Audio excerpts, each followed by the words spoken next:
Reverend Tillman, you have been instrumental in bringing attention to issues that have been going on in your state of Michigan. Why are we out here for Democracy Awakening? You know, fighting for voting rights in the year 2016 and other rights. I thought all that stuff was decided and fixed 40, 50 years ago. We wish it was, but in the midst of that, those of us who are directly affected by it has not taken our part in this particular generation to understand the importance of the vote.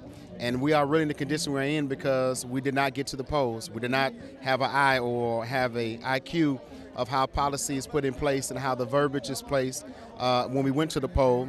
And so it took a year, 2 years later for us to see how we are hopeless and we are kind of aimlessly trying to find someone to help us and entrust people who originally set us up for the failure in the first place. So coming here today was really to kind of shine light on Flint. There's so many other matters, of course, across the country, but definitely for people here to awakening and to come to the knowledge of what's going on and do their part because it's just prevalent today as it was in 1964.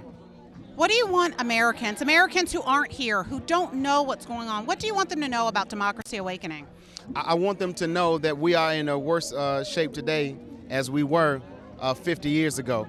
And because we take the comforts of sitting in our homes and not doing our part, it leaves the future of this country in the hands of people that we cannot trust. Your voice has to count. Your vote has to count. And if you don't play your part in it, whatever, and know the details of what it does to be represented as being a Democrat, you're leaving yourself subject to be the victim. So aside from voting, what else can Americans do? What can legislators do to kind of fix some of these issues? We're talking about voting rights and we're talking about clean water and climate change. What can be done? What are some of the solutions? I think I'll be clear to stick with one point is to hear the voice of the people.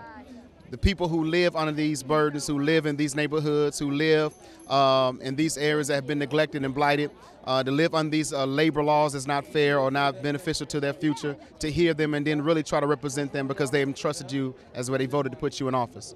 And why aren't elected officials listening to their American constituents now?